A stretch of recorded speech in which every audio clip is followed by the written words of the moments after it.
Bueno, bienvenidos. Vamos hoy a desarrollar la conferencia sobre buen trato dentro del curso de atención integrada a las enfermedades prevalentes en la infancia (AIEPI). Este servicio es gracias a la Secretaría Seccional de Salud y Protección Social de Antioquia.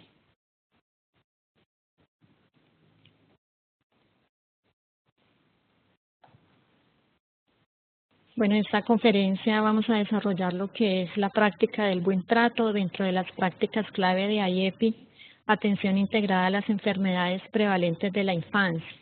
Mi nombre es Gladys Rocío Caicedo Martínez, soy psicóloga, especialista en valoración del daño en salud mental de la Universidad CES.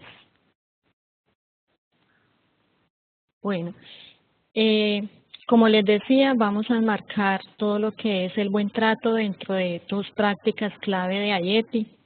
Una de ellas es la práctica 4, promueva el desarrollo mental y social del niño, respondiendo a sus necesidades de atención y procure estimularlos mediante la conversación, los juegos y otras interacciones físicas y emocionales apropiadas. Igualmente, dentro de la práctica 13, buen trato a los niños y las niñas en el hogar. Bueno, es importante antes de comenzar esta conferencia sobre el buen trato, decirles que la vamos a enmarcar dentro de dos aspectos fundamentales. Uno de ellos es enmarcando el niño y la niña como un sujeto de derechos teniendo en cuenta la legislación colombiana. Y el enfoque sistémico donde nos permite hacer una mirada integral de los niños y las niñas desde su contexto familiar, sus redes de apoyo vinculantes, es decir, no vamos a hacer esa mirada como el niño como un sujeto aislado, sino como parte de un todo, de un sistema, donde allí las partes igualmente interactúan entre sí y con el entorno que les rodea. Bueno, dentro de esta charla que tenemos sobre buen trato, vamos a desarrollar tres aspectos principalmente. Un primero vamos a hacer como una mirada breve al marco normativo de protección y garantía de los derechos en Colombia. En segundo lugar vamos a hablar de buen trato, cómo se practica el buen trato, qué facilita el buen trato.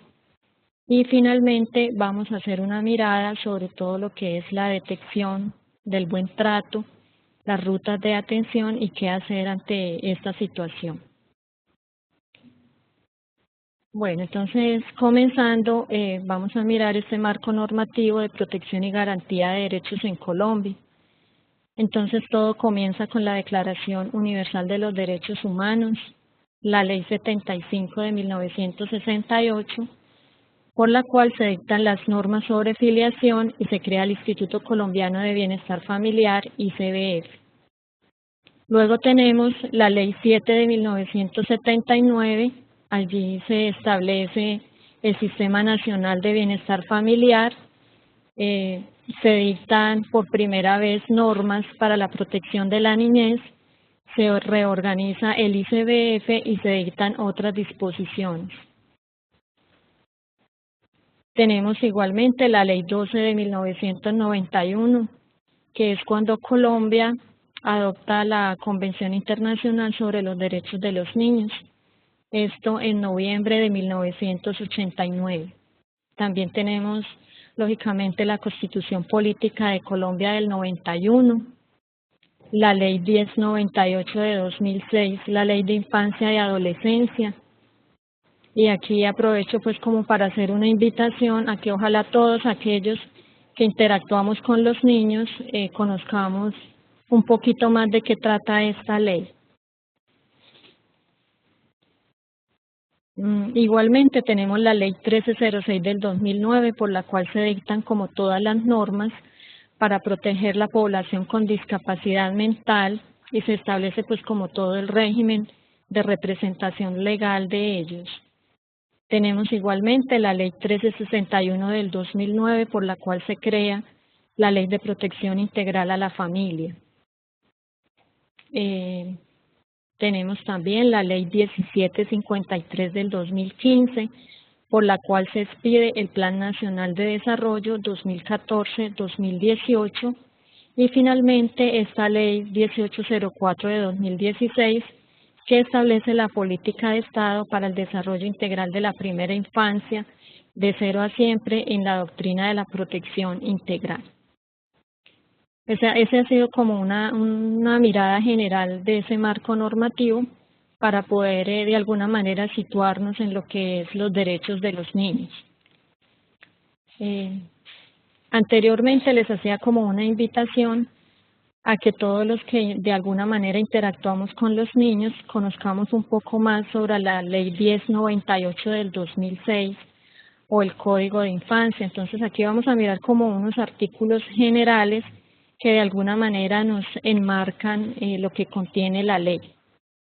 Entonces, inicialmente, recordar que la finalidad de este Código de Infancia y Adolescencia es el de garantizar a los niños y a las niñas y a los adolescentes su pleno y armonioso desarrollo para que crezcan en el seno de la familia y de la comunidad en un ambiente de felicidad, de amor y de comprensión. También igualmente en este código se establecen como todas las normas sustantivas y procesales para la protección integral de los niños, niñas y adolescentes. Es importante que miremos este artículo 3 de la ley porque nos ubica cuál es la edad que la ley considera se entiende niño o niña. Entonces encontramos que se entiende niño o niña entre los 0 y los 12 años de edad y los adolescentes entre los 12 y los 18 años de edad. También es importante que en este artículo 3 se hace el reconocimiento de los niños, niñas y adolescentes como sujetos titulares de derechos. En el artículo 7 encontramos la protección integral. Este es un término que es muy conocido, pero que es bueno que de pronto miremos de qué se trata. Entonces, la protección integral se entiende por protección integral como todo ese reconocimiento de los niños, niñas y adolescentes como sujetos de derechos, la garantía y el cumplimiento de los mismos, la prevención de su amenaza o vulneración y la seguridad de su restablecimiento inmediato en desarrollo del principio de interés superior. En este artículo 8 nos habla prácticamente de este artículo 8 al artículo 12 son como los principios rectores de la ley. Entonces encontramos lo que es el interés superior de los niños, las niñas y los adolescentes, que hace referencia al imperativo que obliga a todas las personas a garantizar la satisfacción integral y simultánea de todos los derechos humanos. Tenemos otro término muy importante dentro de la ley que hace referencia a la prevalencia de los derechos, que nos dice que en todo acto, decisión o medida administrativa, judicial o de cualquier naturaleza que deba adoptarse en relación con los niños, las niñas y los adolescentes, siempre van a prevalecer los derechos de los niños. Incluso si existe algún conflicto entre derechos fundamentales, se le va a dar prioridad o prevalencia a los derechos de los niños, niñas y adolescentes. En este artículo 10 de la ley nos habla de la corresponsabilidad. De alguna manera es como la concurrencia de todos los actores y acciones que van dirigidas a precisamente garantizar el ejercicio de todos los derechos. Aquí encontramos como corresponsables la familia, la sociedad y el Estado. Bueno, en el artículo 11 de la ley nos habla sobre la exigibilidad de los derechos. Quiere decir que cualquier persona puede acudir ante un ente administrativo a hacer exigible un derecho que de pronto no se está cumpliendo, se está vulnerando de los niños. Tenemos también el artículo 12 que nos habla de la perspectiva de género, que es como el reconocimiento de las diferencias sociales, biológicas, psicológicas, en las relaciones entre las personas según el sexo, la edad, la etnia y el rol que desempeñan en la familia y en un grupo social. Destacamos acá este artículo 14 también dentro de la ley 1098, la responsabilidad parental. Está muy conectada a lo que vamos a desarrollar más adelante sobre el buen trato. Entonces es como los padres en esa corresponsabilidad también son garantes de los derechos de los niños. Y tenemos el artículo 29 que hace referencia al todo el desarrollo integral en primera infancia, que también se considera un derecho. Para conocimiento general, vamos a mirar como que las categorías en las que se encuentran los derechos. Entonces tenemos una categoría de existencia, una categoría de desarrollo, una categoría de ciudadanía y una categoría de protección. En esta categoría de existencia, como su nombre lo dice, hace referencia o están aquí enmarcados todos los derechos relacionados con las condiciones esenciales para preservar y disfrutar la vida. Entonces está el derecho a la alimentación, el derecho a la vida,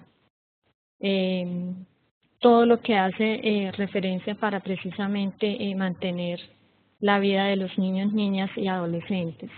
Encontramos otra categoría que se llama de desarrollo, que hacen referencia a todos los derechos que garantizan las condiciones básicas para progresar en su condición y dignidad. Aquí tenemos el derecho a la educación, el derecho a la recreación, el derecho a la cultura. Tenemos también dentro de las categorías de derechos el de ciudadanía, que los niños sean tratados como ciudadanos, es decir, que sean personas participantes y con todos los derechos y que tengan las condiciones básicas para la vida en sociedad y ejercer la libertad.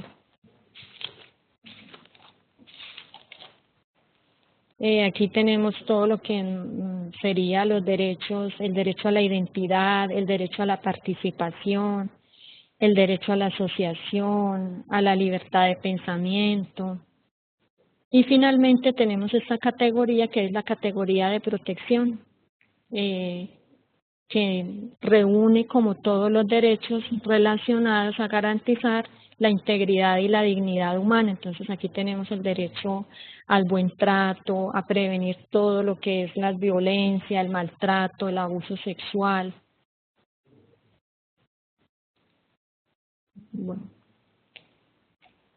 Decíamos que dentro de los corresponsables de garantizar precisamente los derechos de los niños está la familia y que íbamos a enmarcar esta conferencia desde el enfoque sistémico. Entonces aquí tenemos la familia precisamente como ese sistema vivo que desarrolla un papel fundamental para garantizar precisamente ese bienestar, esa protección integral en la primera infancia. En este documento del ICBF nos dice que son 3 razones esenciales por la cual podemos hablar que la familia desarrolla un papel fundamental. El primero es porque la familia es el contexto principal de socialización y construcción de vínculos afectivos de los niños y de las niñas. Otra razón es porque es corresponsable en la garantía precisamente de los derechos junto con el Estado y junto con la sociedad civil. Y porque promueve el desarrollo infantil integral a través de entornos enriquecidos, seguros, entornos protegidos y donde siempre se ven a los niños como sujetos de derechos. Bueno, partiendo de el niño y la niña, encontramos como punto de partida que ellos tienen unas necesidades básicas. Entonces vamos a hablar de unas necesidades básicas como alimentación, higiene, abrigo, una necesidad de sueño, de movimiento, de protección de enfermedades. Aquí estaría todo lo que son los controles médicos, la vacunación y la protección de accidentes. Y encontramos las necesidades mentales, emocionales y espirituales que tienen los niños, entonces todo lo que está relacionado con la estimulación de su desarrollo psicomotriz y cognitivo, su desarrollo de procesos de atención, de memoria, de comunicación, de lenguaje, la necesidad del juego, la necesidad de los niños de atención y de cuidado, de sentirse protegidos y amados, de recibir y dar expresiones de amor y de reconocimiento, la necesidad de que hayan unos valores, unos hábitos, unas normas, que se sientan incluidos en la familia y en la comunidad como parte de un sistema, la estimulación para el logro progresivo de la autonomía, que se les brinden espacios de socialización con otros niños, otras personas, y igualmente esa necesidad de crecer con amor y de recibir buen trato.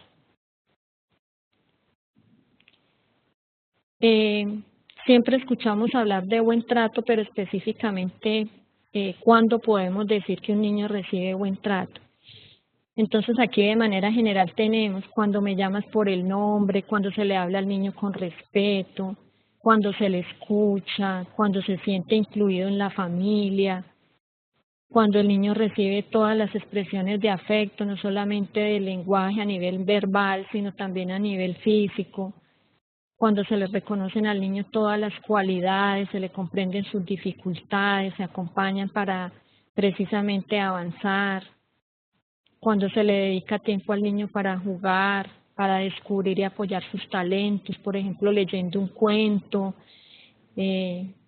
descubriendo de alguna manera todos los gustos, preferencias del niño, cuando se crean hábitos de autocuidado, no solamente hábitos relacionados con su higiene, su presentación, sino también unos hábitos de autocuidado, de protección. Entonces, aquí tenemos cómo se le enseña a los niños a conocer su cuerpo, a respetar su cuerpo, a diferenciar sobre un tocamiento o una caricia, entre comillas, sana, a esa caricia o tocamiento que no es sano, cuando se le enseña a los niños qué hacer con ante la calle, ante los desconocidos.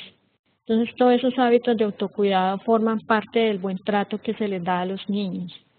Igualmente, cuando se comparten los valores y los principios a través del ejemplo, cuando los padres, los cuidadores, en general la familia, participa de procesos pedagógicos a los que los niños asisten. Entonces, la madre comunitaria, cuando se asiste con la profesora de preescolar, cuando se aprecian los esfuerzos, cuando se le enseñan al niño a expresar las emociones, cuando permiten que se le explique los motivos antes de corregirlo, cuando al niño se corrige sin rabia, cuando al niño el motivo de la corrección va más dirigida a la educación, a la formación, más que hacia un castigo o una venganza.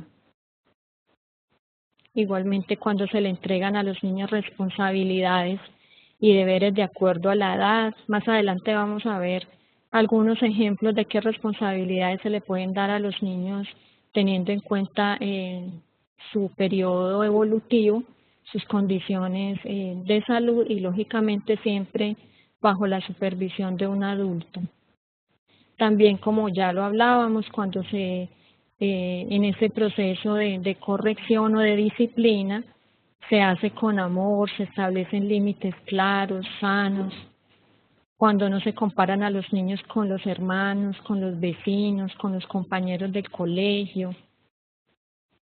Un niño recibe también buen trato cuando se atienden todas sus necesidades, sus emergencias, cuando se le permite disfrutar de sus abuelos, de su familia extensa y en general pues de todos los miembros del sistema, cuando hay comunicación permanente con las profesoras, la madre comunitaria, con el personal de salud, cuando se atienden las recomendaciones de los niños, cuando se resuelven los conflictos sin violencia. Vemos que los niños aprenden por el ejemplo que se les da. Entonces, es muy importante que como adultos los conflictos se resuelvan de una manera asertiva, cuando también el niño ve que entre la pareja hay expresiones de afecto, cuando se enseña a respetar y a comprender las diferencias, cuando se comparten los proyectos y todos los logros con el niño.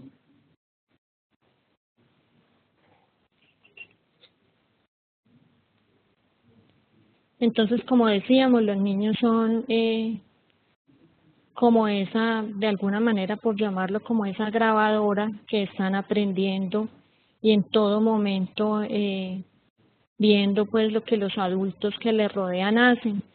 Entonces, si un niño ve que lo tratan con hostilidad, el niño aprende a pelear y justifica la pelea. Cuando a un niño se le avergüenza, el niño se siente culpable. Cuando el niño vive con tolerancia, ve que es estimulado, que es apreciado. Cuando el niño se le da protección, seguridad, se le reconoce, se le aprueba de igual manera, el niño va a aprender e incorporar e integrar eso para su vida y de la misma manera lo entrega pues a quienes lo rodean y más adelante pues como adulto.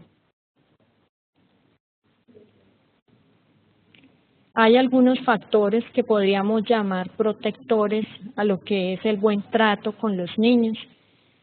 Entonces, una de ellas es la planeación y concepción responsable. Entonces, aquí nos damos cuenta que el buen trato con los niños comienza precisamente desde el momento de la concepción, incluso mucho antes, en cómo está establecida esa relación de pareja. También facilita la práctica del buen trato, todos los cuidados que la madre tiene durante el proceso de gestación, cuando acude a los controles prenatales, cuando se interesa, integra también de alguna manera al padre en el proceso de la crianza, cuando se reconoce a ese niño como parte de un sistema familiar.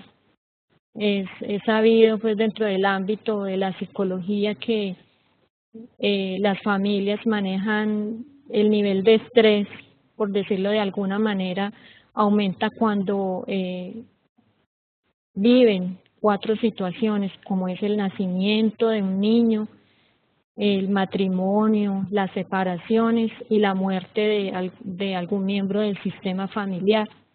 Entonces, por eso es que es tan importante las redes de apoyo para precisamente acompañar ese proceso de crianza y la participación, como ya lo hablábamos anteriormente, del padre en ese proceso. En las asesorías que se le dan a las madres se encuentra que generalmente la madre es la que asume ese proceso de crianza, entonces se encuentran madres que están muy desgastadas, que se sienten muy solas, que hay momentos en que no saben qué hacer, que se sienten sin apoyo.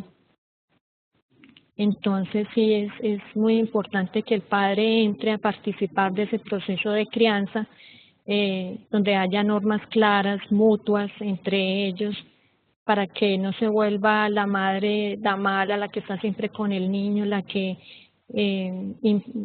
coloca como normas, disciplina, y el padre el bueno porque es el consentidor, el que permite las cosas, el que tratando de aprovechar el tiempo que está con el niño, incumple, entre comillas, por decirlo así, todo ese proceso de disciplina que se le debe brindar al niño.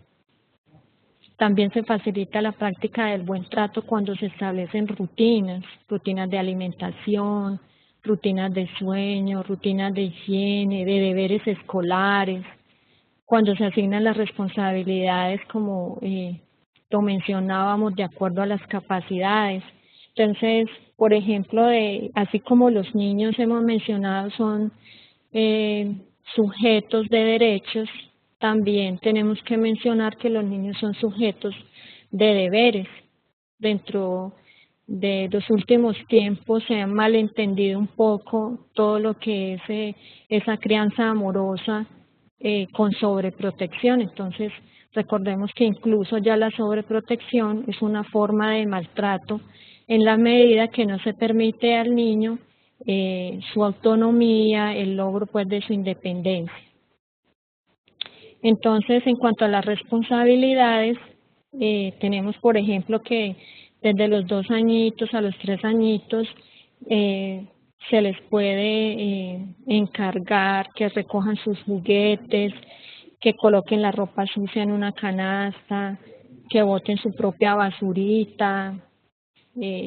Más adelante, de 4 o 5 añitos, que ya empiecen con todo el proceso de ordenar su cama, de recoger y guardar juguetes, de regar las plantas, de ubicar su bolso del colegio. Y ya grandecitos, después de los 5, 6 añitos, 7 añitos, entonces ya tenemos que pueden participar más en todo lo que es la entonces más grandecitos ya que participen en todo lo que es la limpieza de la casa, lógicamente, teniendo en cuenta la edad, y siempre debe haber la supervisión de un adulto. Entonces, por ejemplo, reunir la basura, doblar toallas, emparejar las medias, regar el pasto, las plantas, ordenar su cama, recoger y guardar sus juguetes, vestirse solo. Entonces, en todo ese proceso también es buen trato hacia los niños. Igualmente, lo que hablábamos de establecer reglas claras, específicas, sanas y de mutuo acuerdo por la pareja. Aquí de manera general vamos a mencionar como algunas claves dentro de ese proceso de disciplina sana y amorosa. Entonces, iniciando que siempre que se haya que hacer un llamado de atención al niño, partiendo de que hay una regla muy clara, que también esa regla es de acuerdo a la edad del niño, entonces debe haber firmeza en cuanto a la regla que se le está dando al niño. Firmeza no quiere decir gritar, amenazar, empujar, sino firmeza es para que de alguna manera el niño aprenda que hay reglas a donde quiera que vayamos. Entonces hay reglas en el hogar, con la madre comunitaria también hay reglas, a donde va al preescolar, en la calle, y se prepara de alguna manera al niño para vivir en sociedad. Entonces hablábamos también que esas normas o esas medidas tienen que ser también de acuerdo a lo que hizo el niño. Entonces nunca se debe sancionar al niño con derechos, entonces que no coma, que no lo voy a dejar ir a dormir, que no lo voy a llevar a estudiar como sanción. Entonces siempre las reglas o esas sanciones tienen que ir muy relacionadas más bien con privilegios de los niños. Entonces no llevarlo al parque o algo que se le había prometido, y lógicamente cumplir siempre lo que se le promete al niño.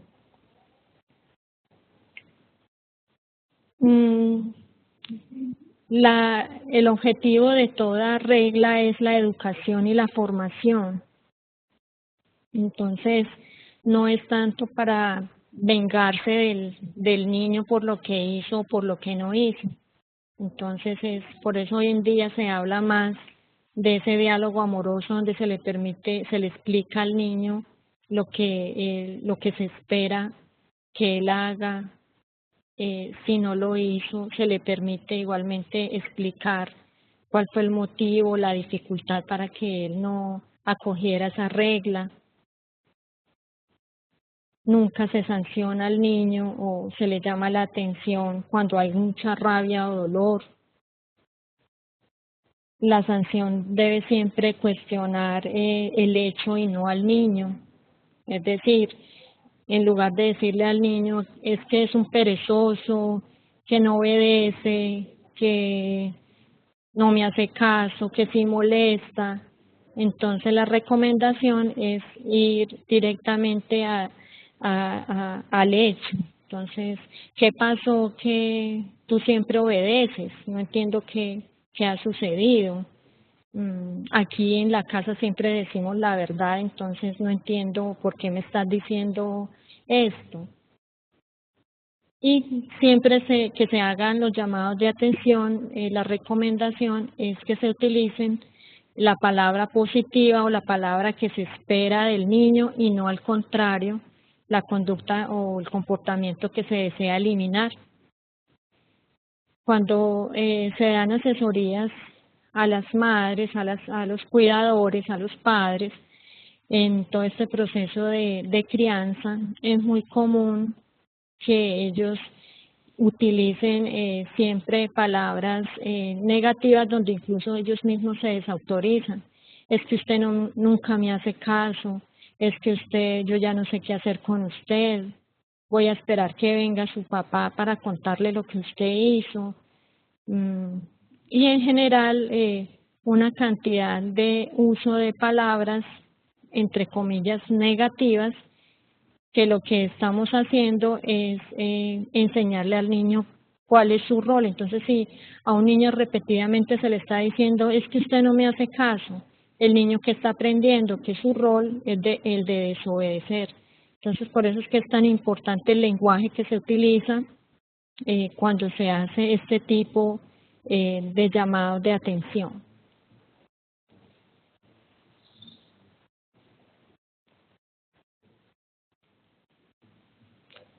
Aquí es como un paréntesis un poco para mirar lo que estábamos hablando de las responsabilidades de acuerdo a la edad.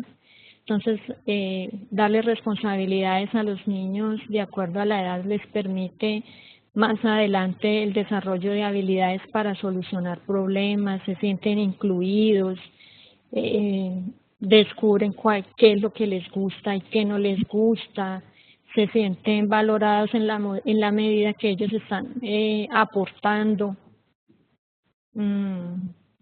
Permite también potenciar la inteligencia y las habilidades específicas en el niño. Entonces, de ahí la importancia de brindar esas responsabilidades de acuerdo a la edad, a las condiciones de salud y, lógicamente, al proceso evolutivo en el que se encuentra. Bueno, continuando con todos estos ítems que de alguna manera nos indican cómo se facilita la práctica del buen trato con los niños, encontramos la salud emocional y mental de todos los miembros de la familia.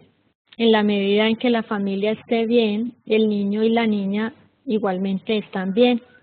Entonces, aquí la recomendación es que siempre como adultos nos preguntemos si hay heridas que todavía están abiertas y es necesario que se cierren, si hay duelos suspendidos, si incluso hay experiencias de maltrato y de abuso de la infancia.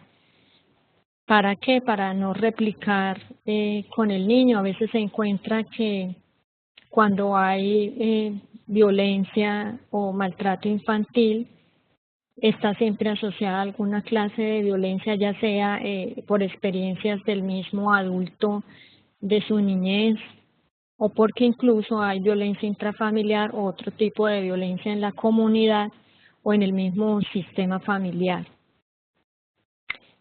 La comunicación y la resolución de conflictos de manera efectiva en la pareja.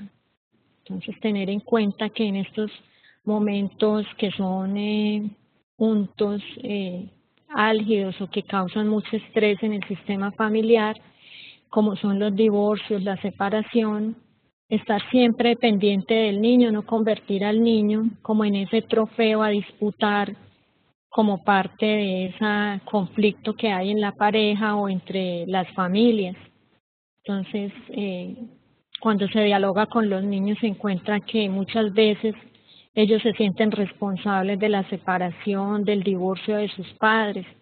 Entonces, el llamado es a ese diálogo permanente con el niño, a permitir acuerdos para que el niño siga viendo al padre o a la madre que ya está ausente. También es importante que revisemos todas las creencias y actitudes que hay sobre la crianza.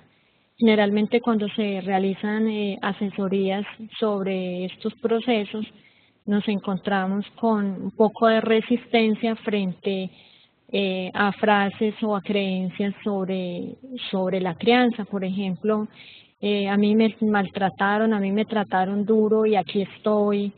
Mm, este niño solamente aprende a las malas. Yo con el niño puedo criarlo como yo quiera. Y ahí es como la invitación a abrirnos un poco a esas nuevas habilidades o nuevas herramientas en estos procesos de crianza que nos llevan mejor a una práctica de una disciplina con amor. Ahí siempre la invitación es a pensar, bueno, de mi infancia, ¿qué recuerdo? La recuerdo de manera bonita, agradable, o en sí hay un resentimiento de pronto por castigos severos, por sensaciones de abandono, de soledad.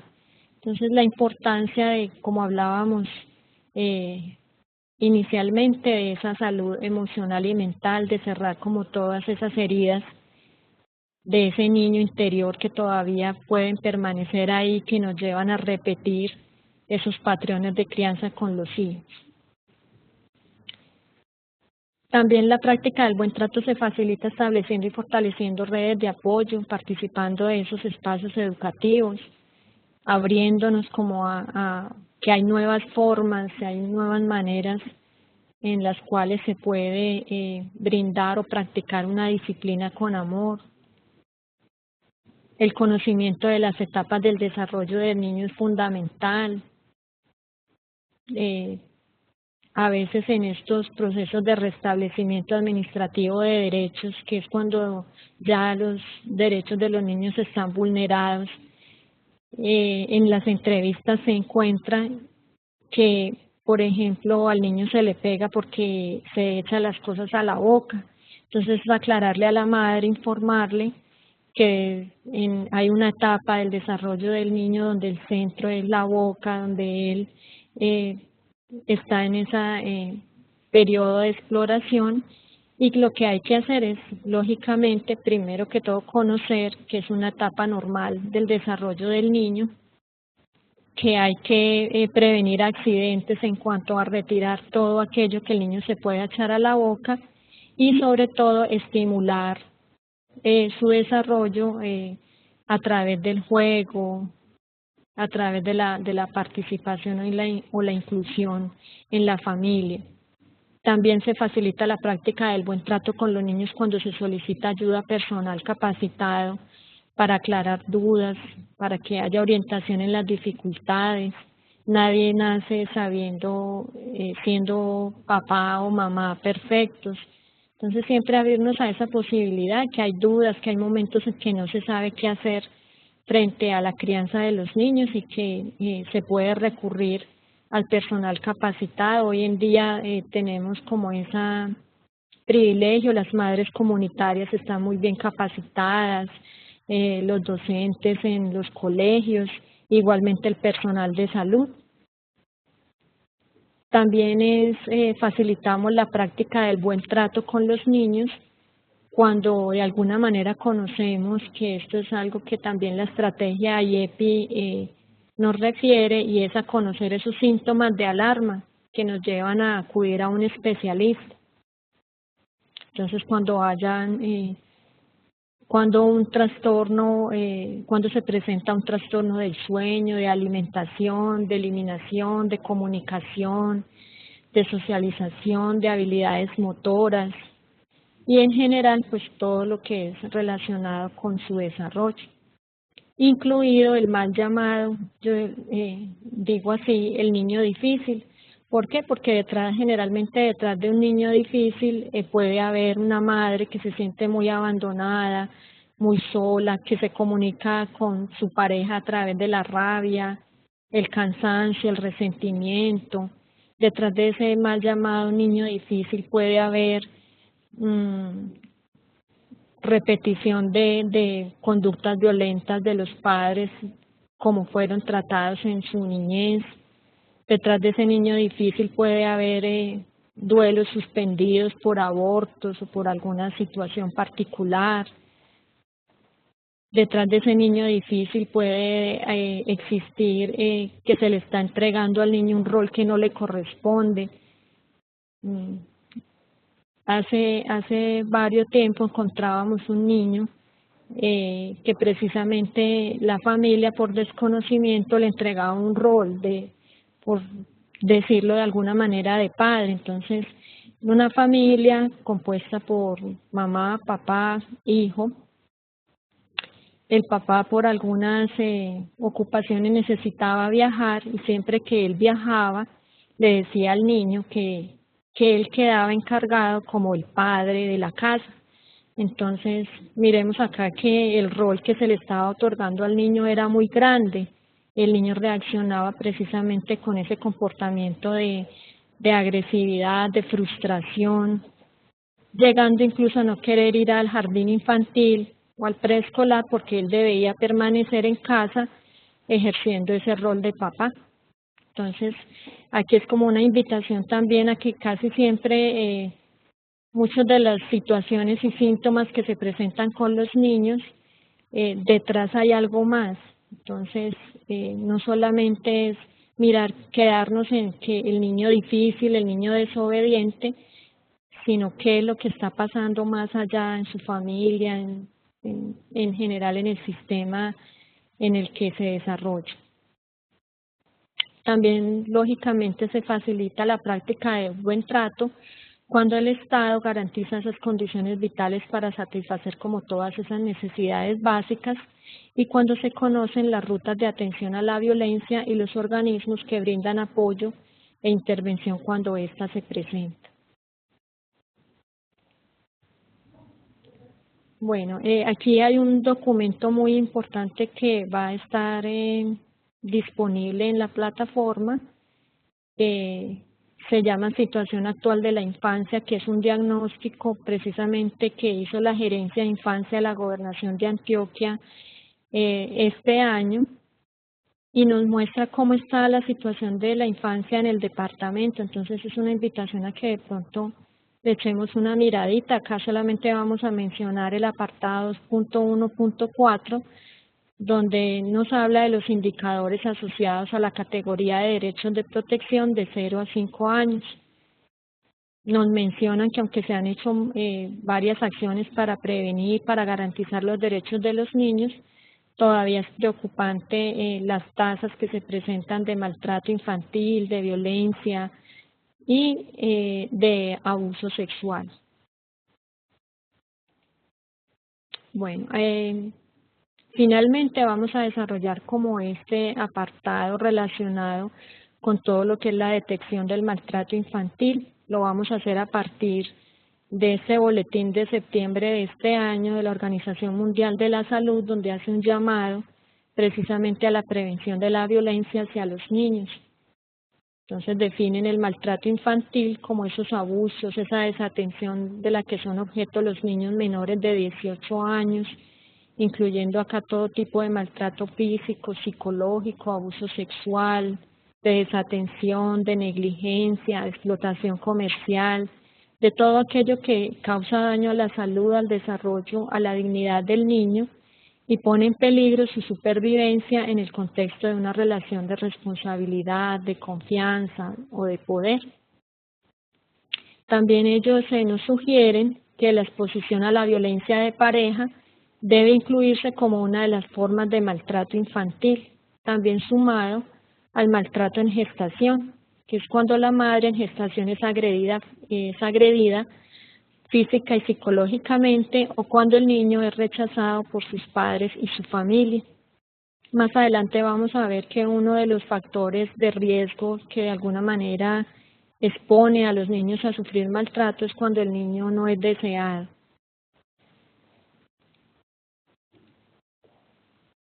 Definimos acá nuevamente estos términos de tipos de maltrato físico, cualquier lesión o daño físico infringido al niño de manera intencional por parte del padre, de la madre o del cuidador. Hace referencia a todo lo que es golpes, el uso de la correa, de la mano, el psicológico a todos los actos y omisiones cometidos por los padres o los cuidadores que afectan el bienestar emocional y mental del niño, todo lo que son humillaciones, amenazas, chantajes, venganzas, todas esas frases que de alguna manera atentan contra la dignidad del niño.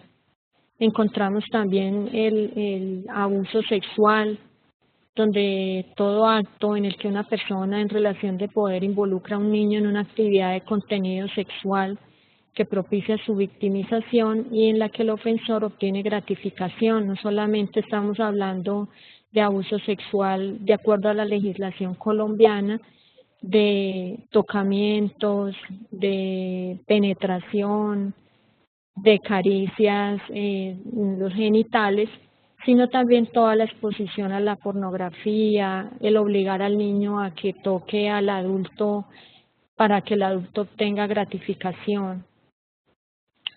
Y tenemos este maltrato por negligencia, que es cuando los padres o cuidadores no satisfacen como las necesidades básicas del niño, necesidades de alimentación, de descanso, de sueño. Y es muy importante aquí hacer una diferenciación entre cuál es la negligencia de la familia como una forma de maltrato y la falta de cuidado por escasez de recursos, por condiciones dramáticas de extrema pobreza, de aislamiento geográfico y social que les impide la garantía de esas necesidades básicas.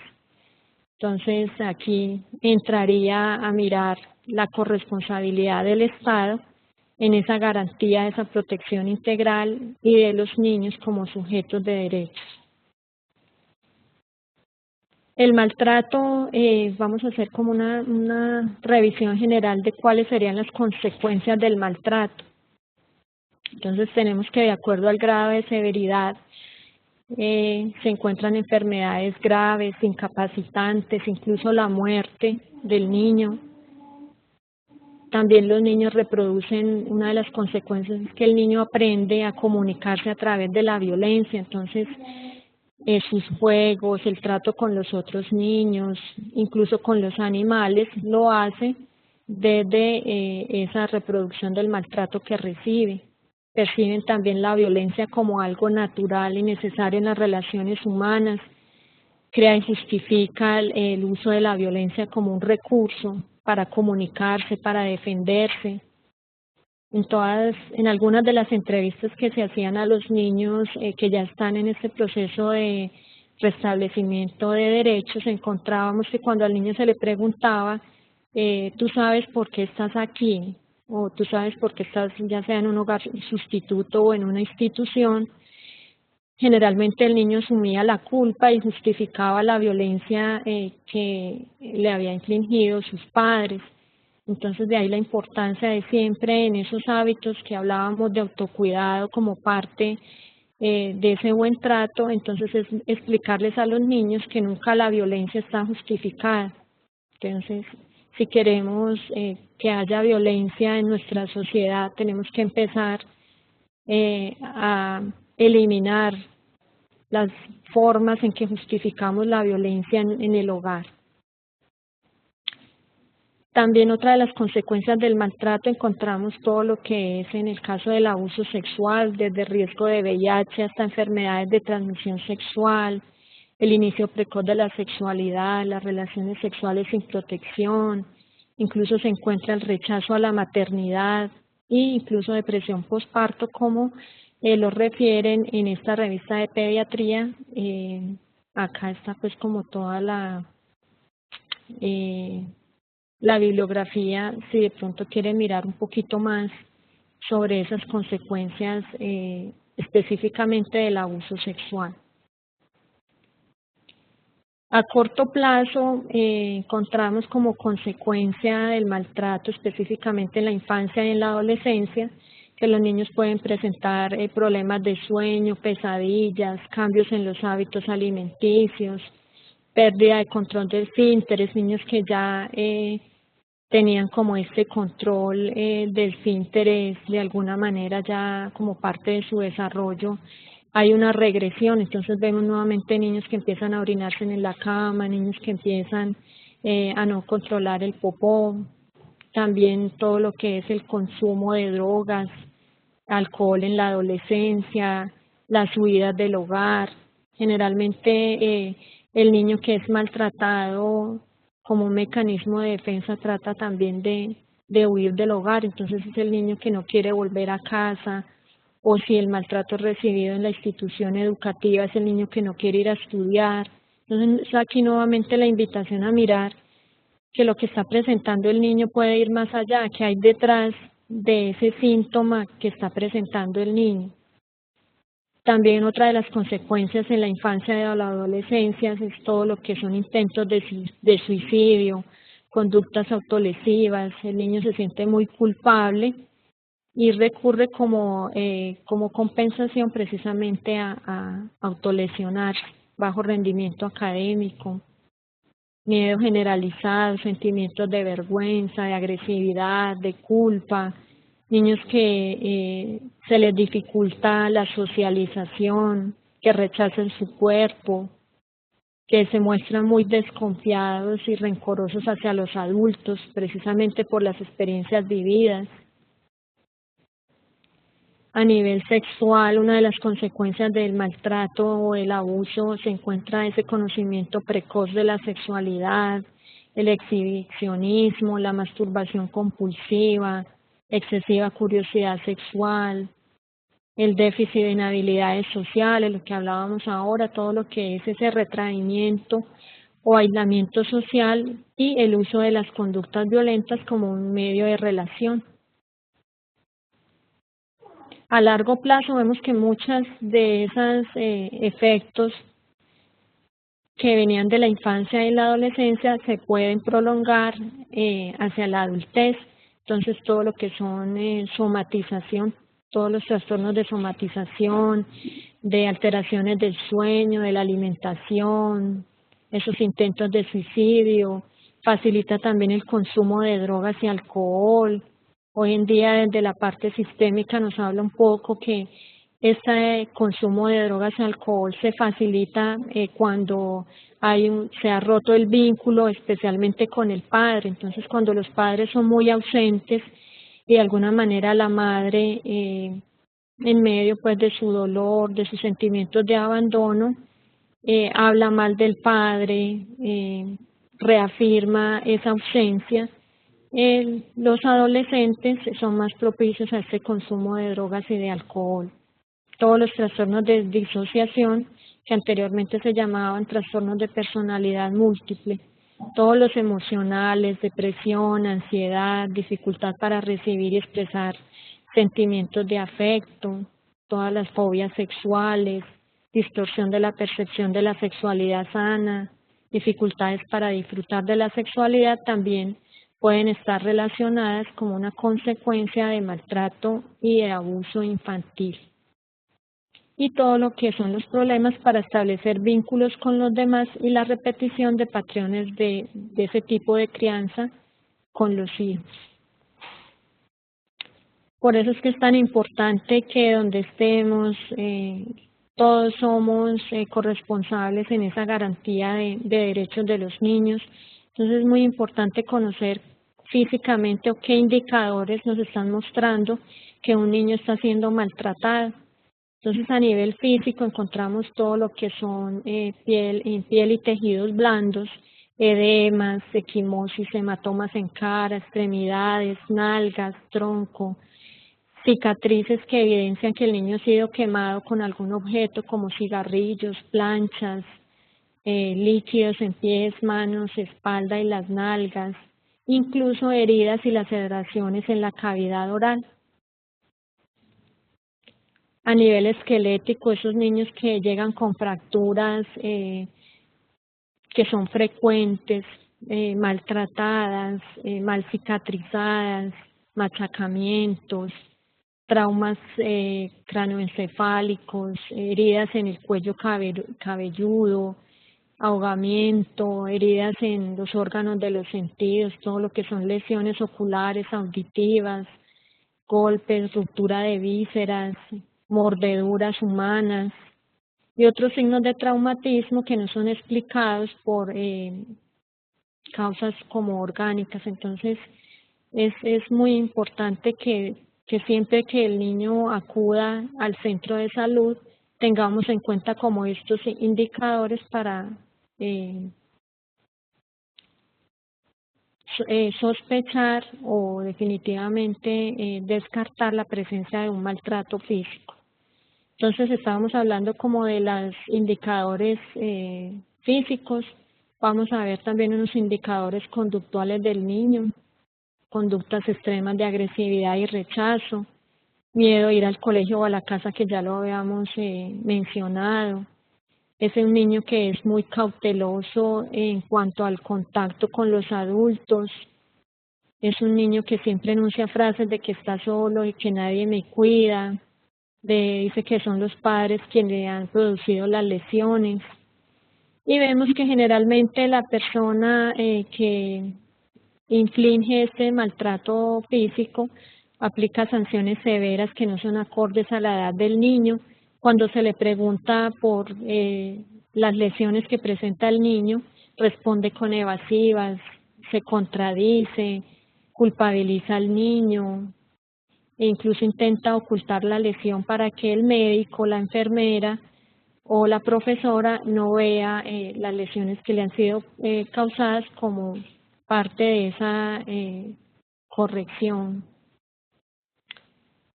Y se ha encontrado que cuando se ha sufrido maltrato en la infancia, hay una probabilidad de que pueda repetirse con los hijos.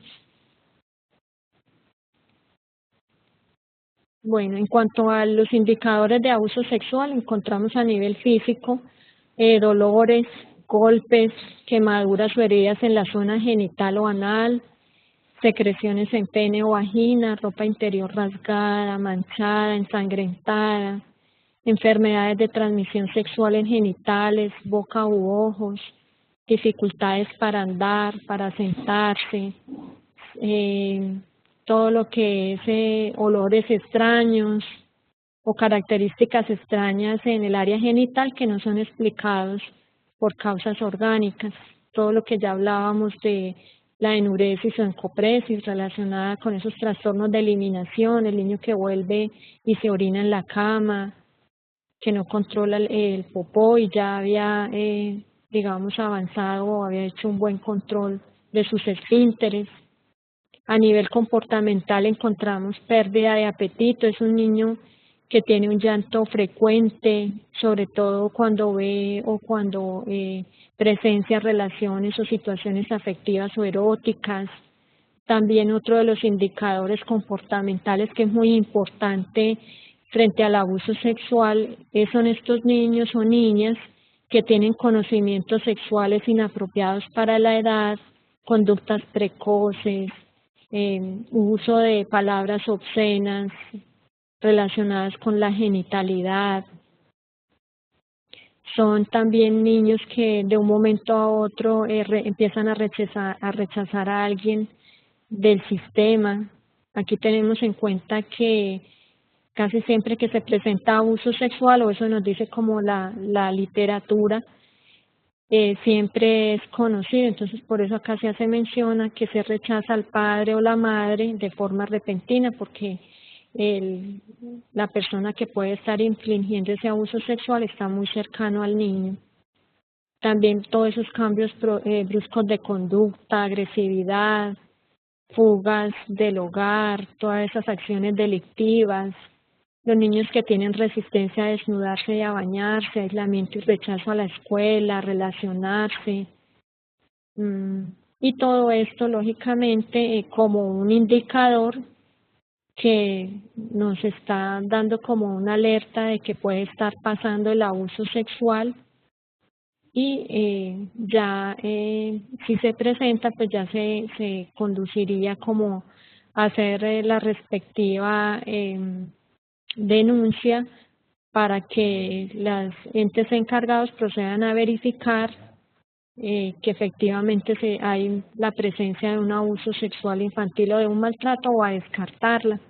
Aquí es como recomendación, es muy importante que siempre hablemos de presunción.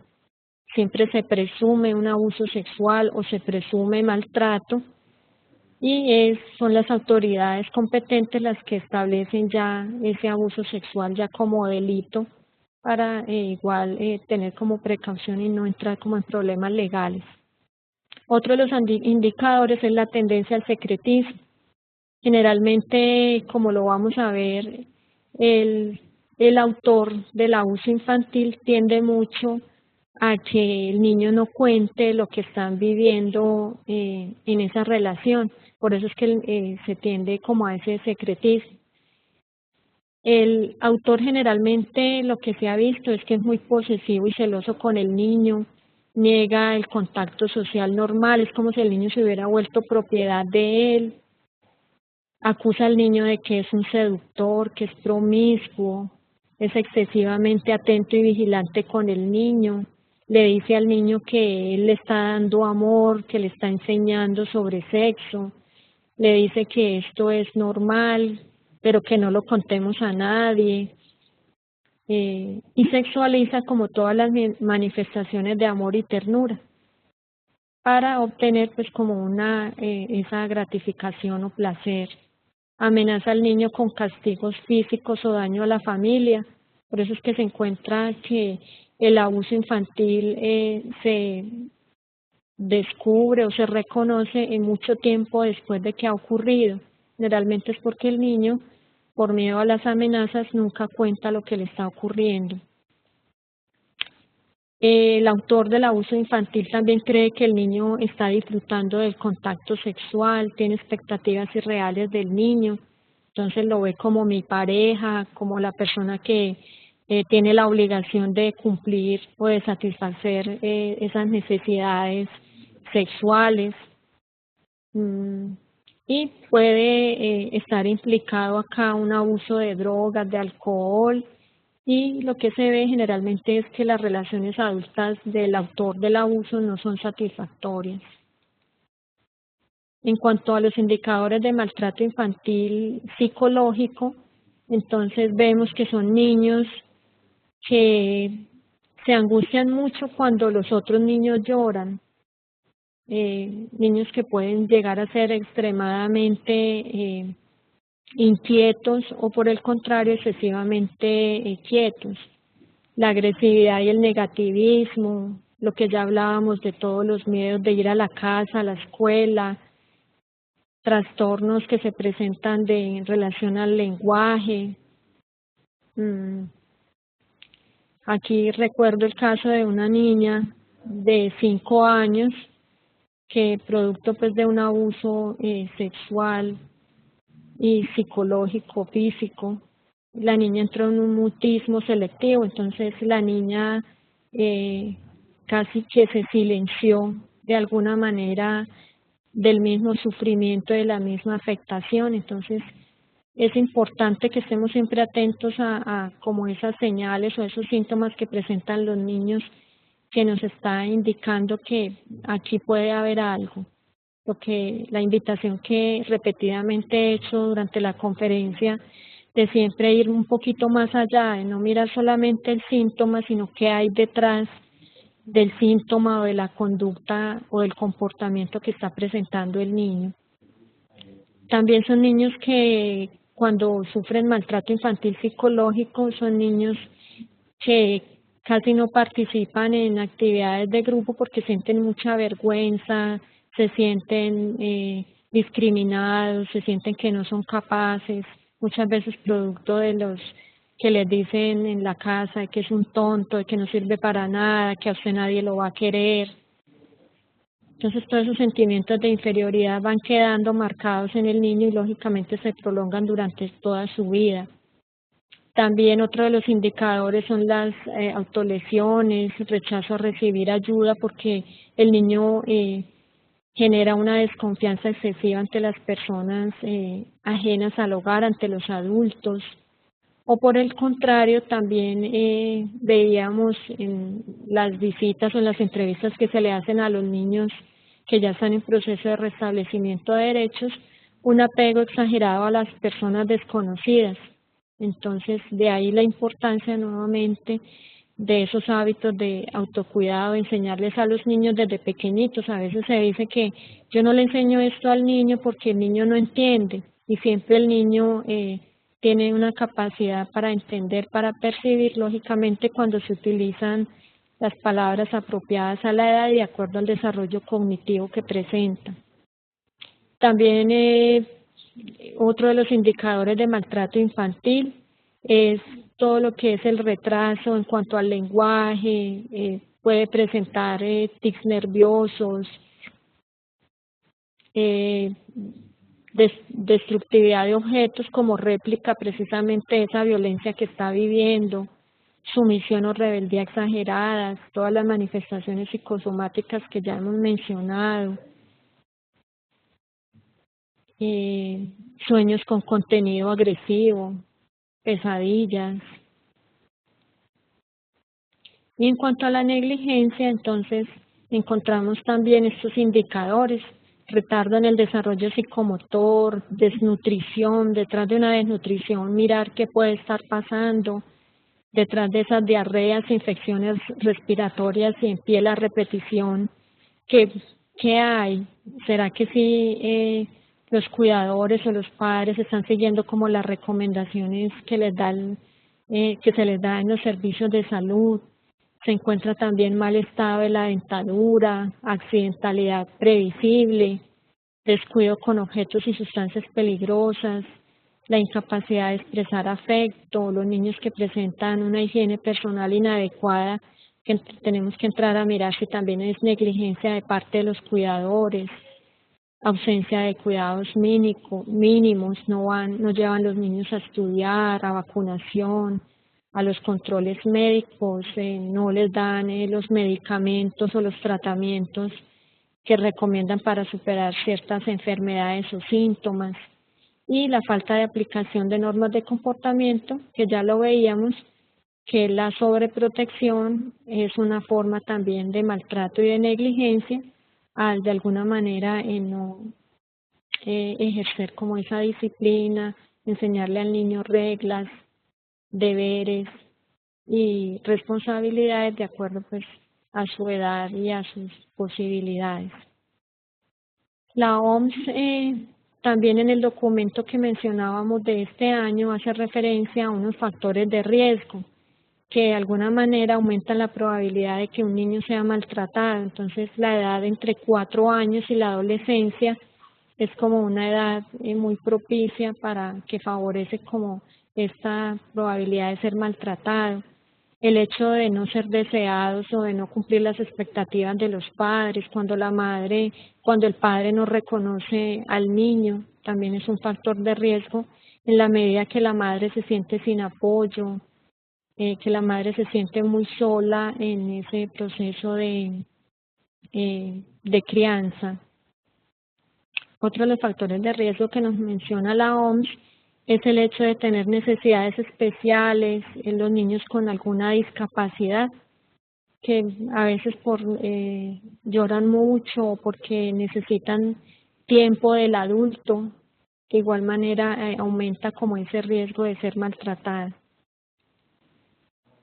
Las dificultades en cuanto a los factores de riesgo de los padres o cuidadores, entonces encontramos las dificultades para establecer vínculos afectivos con el recién nacido, el hecho de no cuidar al niño, lo que ya hemos venido mencionando sobre los antecedentes personales de maltrato infantil, la falta de conocimientos, expectativas no realistas sobre el desarrollo del niño y la niña, la presencia de consumo de alcohol y de drogas, sobre todo de igual manera durante la gestación, la participación en actividades delictivas y las dificultades económicas también son factores de riesgo que propician o aumentan la probabilidad de que haya maltrato. También todos los problemas físicos, mentales o desarrollo de algún miembro de la familia, cuando hay rupturas, es muy importante hacer el reconocimiento de que cuando una pareja se une, de alguna manera también se une a la familia de la pareja. Entonces es el otro, su entorno, su sistema, también es madre, padre, abuelos. mm, cuando hay esa ruptura de la familia o de la violencia entre otros miembros, también es un factor de riesgo. La presencia de conflicto armado también es un factor de riesgo. El aislamiento en la comunidad o la falta de una red de apoyo y toda la pérdida de ese apoyo de la familia extensa para criar el niño, como ya lo veíamos. Entonces, cuando uno de los cuidadores o uno de los padres es el que asume como la responsabilidad de criar al niño y no encuentra como quien acompañe ese proceso de crianza. A nivel comunitario, todas las desigualdades sociales y de género, la falta de vivienda adecuada, servicios de apoyo a la familia, las instituciones, los niveles elevados de desempleo y de pobreza también se considera como un factor de riesgo que aumenta la probabilidad de maltrato. Todas las políticas y programas insuficientes de prevención del maltrato, pornografía, prostitución, trabajo infantil, explotación infantil, la generación de roles de acuerdo al género, la rigidez para no aprender o lo que hablábamos de no abrirse como a nuevas posibilidades eh, para adquirir habilidades de una disciplina con amor y todas las políticas sociales, económicas, sanitarias, educativas que de alguna manera no contribuyen a que haya una buena condición de vida o una estabilidad o a una satisfacción de necesidades básicas. Finalmente, entonces es acá como la invitación de que todos somos corresponsables de garantizar ese bienestar y esa protección integral de los niños en las entidades de salud, en las instituciones educativas. Todos somos llamados a interrumpir esos ciclos de violencia.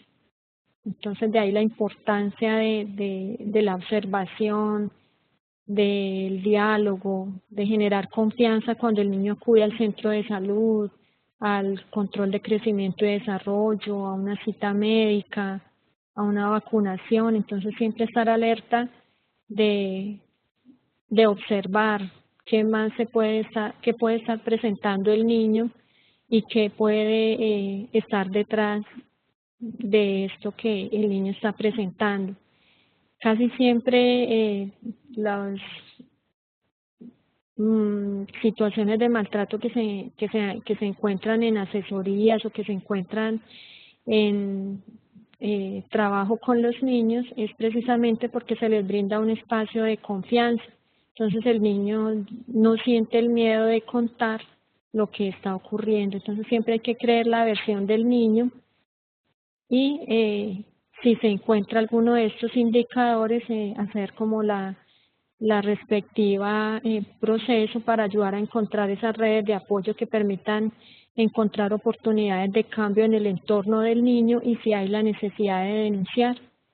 Aquí no solamente cuando se hace esa oportunidad de cambio en el entorno del niño, no solamente es para él, sino también para una familia, una madre o un padre que se sienten muy solos, sin satisfacción de necesidades básicas. Entonces también es como ayudar a brindarles habilidades para generar como oportunidades también de crecimiento y de satisfacción de esas necesidades que no se encuentran satisfechas. Y cuando hay la necesidad de denunciar, entonces tenemos estos organismos como el Instituto Colombiano de Bienestar Familiar, entonces verificar si en el municipio existen los centros zonales del ICBF o se puede hacer a través de una línea de atención gratuita o a través de la misma página de atención del ICBF, www.icbf.gov.co. En los municipios también se puede recurrir de acuerdo a los recursos pues, que estén las comisarías de familia, las inspecciones de policía, la policía de infancia y adolescencia, las personerías municipales y la fiscalía. Y ya cada municipio se ha visto que crean las rutas de atención de acuerdo como a los recursos y a los órganos administrativos que existen en la zona. Un mensaje final, entonces, que recordemos que las únicas palmadas que son útiles son aquellas que se usan para felicitar, animar y acompañar, que el trato que se le da a los niños es el que ellos luego darán a la sociedad. Los niños son el presente de nuestra sociedad, pero también son los hombres y mujeres, padres y madres del futuro. Entonces, una invitación a que desde donde estemos practiquemos el buen trato, empezando con nosotros mismos, con la familia, con quienes nos rodea, para de alguna manera contribuir a una sociedad más sana y con esperanza de progreso. Muchas gracias y quedan disponibles como algunos de los documentos en los cuales se basó como esta conferencia. Les recomiendo uno que es muy bonito, muy práctico, que es una cartilla que se llama El arte de criar hijos con amor del Instituto Colombiano de Bienestar Familiar y la Sociedad Colombiana de Pediatría, para que hagan como pues la revisión. Entonces, muchas gracias y hasta otra